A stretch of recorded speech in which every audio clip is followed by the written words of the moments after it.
Hello बच्चों, मैं आशीष जारिया स्वागत करता हूं आपका मेरे अपने यूट्यूब चैनल स्टडी विथ एजे में। इसमें आज हम देखते हैं आपकी 8th ग्रेड अभ्यास पुस्तिका विज्ञान, गणित और सामाजिक विज्ञान की जो कक्षा 7वीं के लिए है। इसमें हम विज्ञान का अध्ययन करेंगे और विज्ञान में मैंने आपको पार्ट 16, पार्ट 15, पार्ट 16 तक पूरा करवा दिया है 1 से लेके। आज हम पार्ट 17 वन हमारी जीवन रेखा इसके प्रश्नोत्तरों को हल करेंगे और आपकी 8th ग्रेड वर्कबुक में कैसे प्रश्नोत्तरों को लिखना है ये मैं आपको बताऊंगा। और इससे पहले बता दूं कि चैनल को ज़रूर सब्सक्राइब करना ताकि मैं ऐसे ही वीडियो आपको और भी देते रहूं। और आपके एग्ज़ाम से संबंधित बहुत महत्वपूर्ण प्रश्न मैं वार्षिक परीक्षा के पहले करवाऊंगा, तो वो भी आपको मिल सकें। इसलिए चैनल सब्सक्राइब कर लीजिए और बेल आइकन को ज़रूर प्रेस कर लीजिए ताकि आपको ऐसी वीडियो और भी मिले। तो आइए जानते हैं पार्ट 17 का प्रश्न नंबर पहला है कि वनों में पाए जाने वाले पादपों के नाम लिखिए। तो उत्तर में लिखना बच्चों, वनों में पाए जाने वाले पादपों के नाम निम्नलिखित हैं: शीशम, नीम, सेलम, पलास, अंजीर, खैर, साल, आंवला आदि और भी हैं। तो इस प्रकार से आप प्रश्न नंबर 1 का उत्तर लिख सकते हैं। प्रश्न नंबर दूसरा देखते हैं बच्चों हम। दूसरा प्रश्न है वनों से प्राप्त होने वाली उत्पाद वस्तुओं की सूची बनाइए। तो उत्तर में लिखना वनों से प्राप्त उत्पाद गोंद, तेल, मसाले, जंतुओं का चारा और औषधीय पादप आदि वनों से प्राप्त उत्पाद हैं। इस प्रकार से उत्तर में लिख सकते हैं।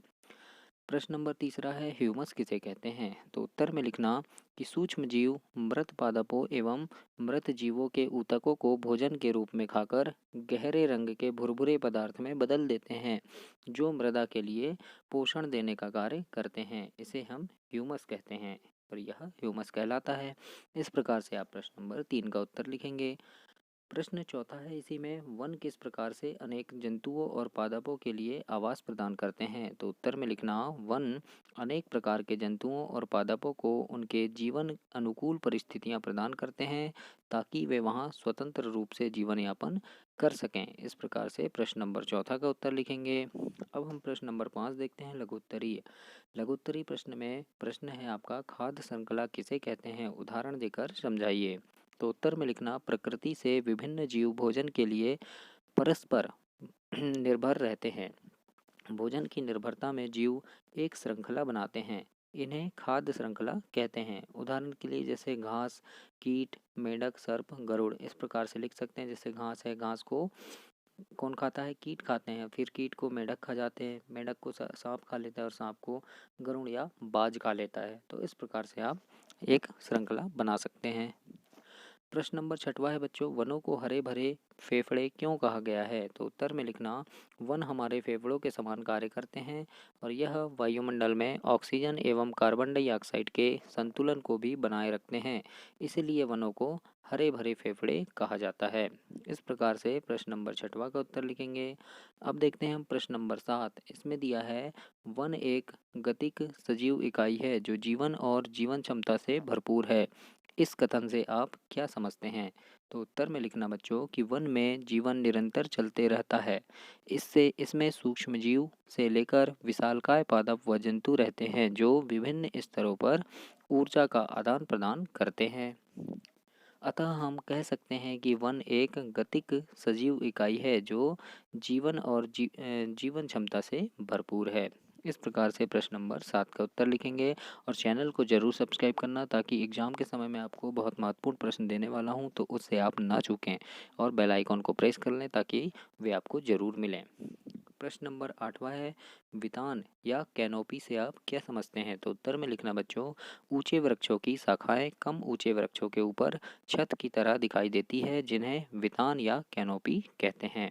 इस प्रकार से प्रश्न 8 का उत्तर लिखना।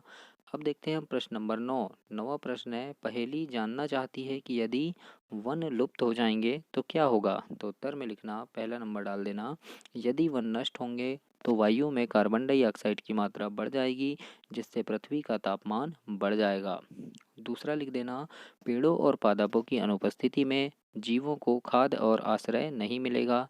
तीसरे में लिख देना बच्चों, पेड़ों की अनुपस्थिति में मृदा जल को नहीं बांध पाती है जिससे बाढ़ आएगी। और चौथा लिख देना इसमें, वन अपरोपण हमारे जीवन और वातावरण के लिए घातक है। इस प्रकार से आप इसका प्रश्न नंबर 9 का उत्तर लिखेंगे। अब हम प्रश्न नंबर 10वां देखते हैं। 10वें प्रश्न में पूछा है, वन में पादप, मृदा और अपघटकों का परस्पर संबंध चित्र द्वारा समझाइए। तो उत्तर लिखना, वन की मृदा में पादप उगते हैं। मृदा जीवन से भरपूर है, इसमें पोषक तत्व उपस्थित रहते हैं। अपघटक जटिल कार्बनिक पदार्थ को सरल रूप में बदलकर वापस मृदा में मिलाते हैं तथा मृदा से यह पोषक तत्व पौधे में अवशोषित कर लिए जाते हैं। पौधे की मृत्यु या अन्य कारणों से मृदा में अपघटकों के द्वारा मिला दिए जाते हैं। इस प्रकार यह प्रक्रम चलता रहता है। इस प्रकार से आप प्रश्न नंबर 10 का उत्तर लिखेंगे। तो ये हुआ आपका पाठ 17 वन हमारी जीवन रेखा, ये समाप्त हुआ। तो चैनल को आप ज़रूर से सब्सक्राइब करें ताकि आपको ऐसी ही वीडियो और भी मिले। धन्यवाद।